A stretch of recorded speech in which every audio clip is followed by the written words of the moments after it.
Hi, my name is Ryan Gate, and in this presentation I'm going to be talking through how I use a work placement to develop my academic, personal and professional skill set. This placement was carried out at Grayling Joinery. Whilst I've worked here before, I worked in a different sector, so working alongside the management team and owners of the business allowed me to see a different side to the business which I hadn't seen before, offering me insight to how a business operates successfully. Over the 120 hours which I carried out here, I fulfilled a variety of different job roles. This offered me new experiences and allowed me to reinforce my already established characteristics and strengths which I had prior to the placement. I also developed new skill sets which I'll go on to later in the presentation. Overall, I saw how a business truly operates, how resources are distributed effectively. I even took an insight into the legal aspect of a business, looking at discipline and looking at the rules you must conform to make sure that all the legal sides of a successful business are conform with legalities.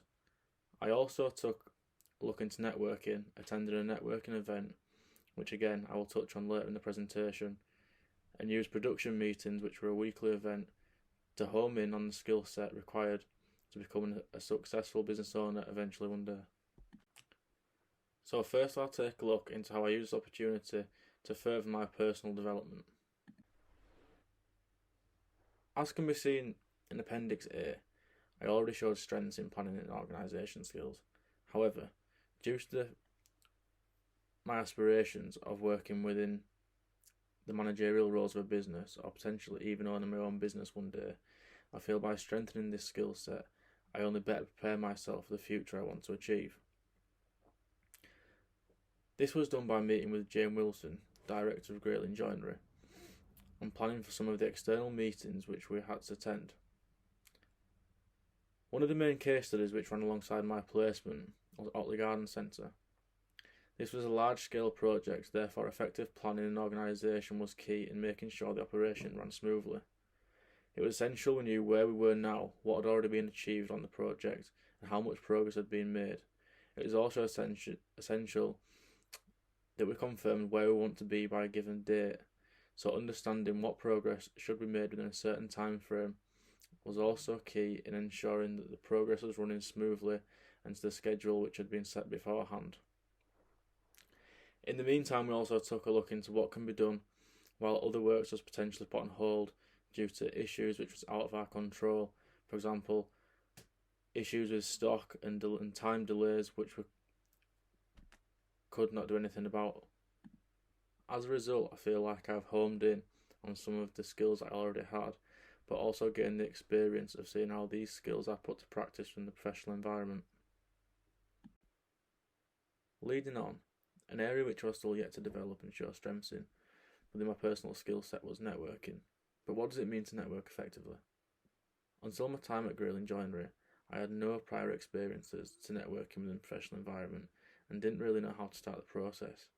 However, whilst on placement, I took part in a 3-day networking event called the Glee. This took place at the NEC in Birmingham and worked as a space for outdoor living and garden centres to showcase their latest and up-and-coming products. Whilst Grayling themselves aren't within the garden centre business or outdoor living, given their success whilst working with Otley Garden Centre, it was seen as a great opportunity to connect with new potential garden centres where we could find work. As a result, I saw how quickly and easily networks can be formed and how, in fact, the process isn't as overwhelming as it first seemed. I saw how different parties can be drawn together and how contacts can be established to form a network of people who can work cooperatively together to achieve success. In addition, on the networking front, I was also involved in online networking campaigns, for example using LinkedIn as an online space to showcase the projects which was ongoing at Grayling Joinery. Overall, I feel as a result, I built on my prior knowledge of what networking meant and now feel I have a good foundation to move forward and form a network of my own. By continuing to develop these skills and using what I now know, I feel I'll be far better equipped for when I'm taking on the managerial roles which I aspire to achieve. In the next segment of this presentation, I'm going to be talking about how I developed my professional skill set whilst on placement. Part of this was achieved by attending the weekly production meetings, which strategically took place on a Friday afternoon. These meetings were conducted by all directors of the company, and it really taught me the workings of a business. I learnt how resources and people are managed effectively, and gained more experience and learnt how progress is sustained over time. With reference to Appendix B, it is evident I regard the management of others as something which is very important when considering the traits and skills I will need to fulfill my career aspirations. Research suggests that effective human resource management is one of the leading factors in business success.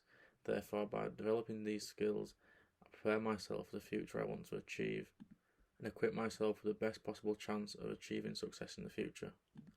Within these meetings, the prior week's work would be talked through methodically and logically, discussing what projects were at which stage and what work had been completed successfully.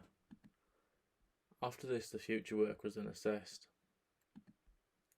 Using a strategically formed Excel spreadsheet, resources would be planned and assigned to different jobs. For example, people would be allocated to certain jobs that was ready to take place in the coming weeks. This then created the opportunity for any shortfalls in staff or equipment or resources to be discussed and ensure that any problems were resolved beforehand. By seeing this effective management applied to an everyday business, I now see how a strategic business advantage can be achieved.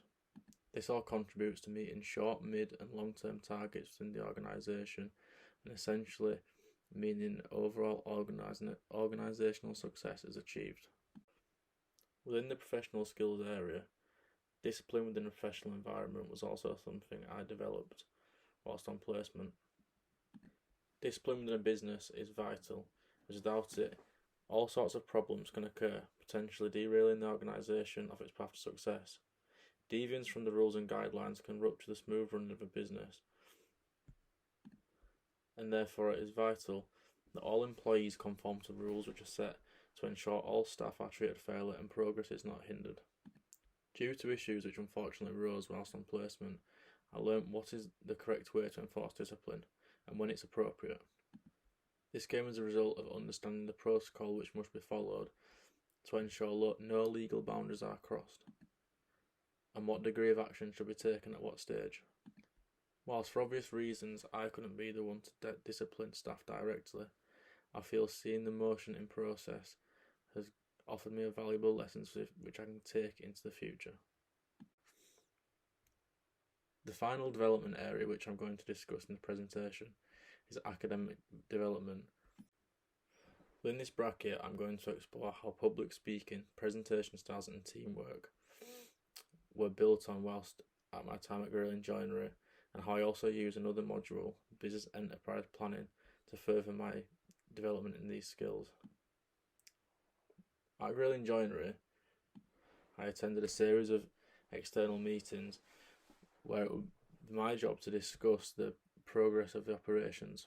Whilst generally the audiences would be small, usually consisting of 5 or 6 people, it offered me the opportunity to adopt different communication styles depending on the setting we was in.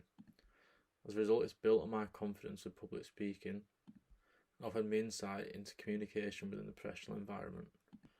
To build on these skills, I also feel the module Business Enterprise Planning played a big factor in developing my skill sets in these areas. To complete this module successfully, it was up to us to devise a cohesive team and work together to produce a business plan, and after that produce a business plan in the form of a presentation to a panel of investors. Immediately, this tested our communication skills and showed us what goes into the workings of a cohesive team. We had to delegate tasks fairly and effectively, ensuring the correct person was assigned to each job, and take on a fair share of responsibility to make sure the workload was split evenly between us so no one was overwhelmed. Overall, I feel we executed this section of the module fairly effectively. However, leading on to the presentation, if I was given the opportunity to carry this out again, I would, based on the experience I now have from completing a task once already. In hindsight, and given the immediate feedback we received from the day, although most of it positive, I feel the presentation style used for that style of business pitch was perhaps not the right method, and we could have delivered the pitch more successfully if we used a more image-based, less content-heavy presentation. I feel this would have allowed the potential investors to grab the concept of the business better and not be overwhelmed by a flood of information on the screen. With this being said, I feel now I could use this experience to my advantage, and if I was set this challenge within the professional environment as I look into the future, I'll be more confident in approaching this task. Given the field I want to work in, and the tasks involved with sharing a higher sense of responsibility with an organisation, by honing in on my presentation skills, I'll be able to communicate more effectively to those I'm directing and leading. It's also worth noting studies show a positive correlation between job performance and presentation skills, highlighting the importance of developing this area if I'm to be successful in the future. Studies also show that experiences in handling different types of customers are one of the most important skills when looking into what makes an effective presentation. This reinforces the benefit I've gained from presenting my business pitch and practicing delivering presentations. With this in mind, by practicing more and more presentations, it will be expected that my delivery improves, and that when the day comes where I have to put this into practice in the professional environment, I will be more successful. Having now touched on my personal, professional and academic development, which I've carried out over my time at Grayling Joinery, as well as using modules to benefit me, I'll now look into what my future holds. As I look into the future, a crucial part of my third and final year at university is a major independent study which I will have to carry out to complete the course. Given my long-standing interest in sport and economics, I thought why not combine the two and put this into practice when carrying out my major independent study. Specifically within economics and sport, I've taken a keen interest in how competitive balance plays a significant factor in sports and what this means for football in general. As a result, I would like to develop a greater understanding of how international and global success in football is impacted by the competitive balance of their domestic leagues. To begin preparing for this process, I assigned myself to a tutor who has a speciality in economics to give me the upper hand when completing this study. After our discussion, we concluded that given the topic of interest that I wish to explore, a dissertation would be the most appropriate style for me to carry out this research. It's also worth noting that I've had previous success whilst doing extended work such as essays, which support my reasoning for carrying out an extended piece of work such as a dissertation. In addition, I've also been swayed away from the idea of carrying out a consultancy or proposing a business plan, given I have no initial ideas regarding the business plan I'd wish to pursue, or any firm contacts and relationships with people in the sporting environment where I could carry out a successful consultancy.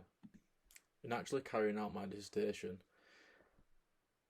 after talking with my supervisor, we decided that secondary quantitative data would be the most appropriate way for me to carry out this study. This is due to the factual and numerical element of the data that I will be analysing within the study and using to support the discussions.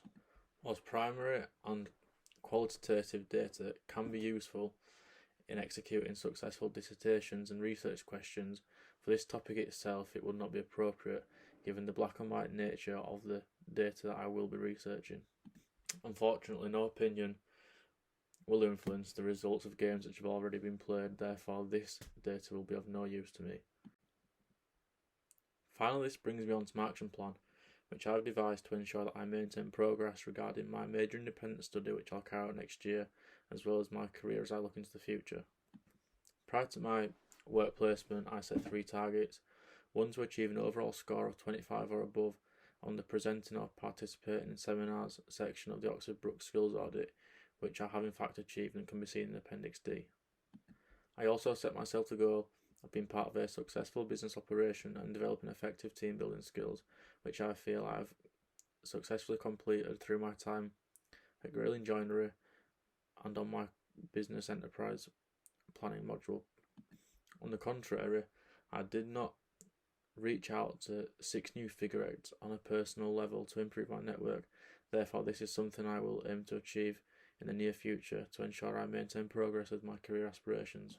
This will also be supported by continuing to home in on my presentation skills using workshops such as presenting and communication offered by Skillshare. Finally, regarding my dissertation, I will begin data collection and add layers to the rationale of the study.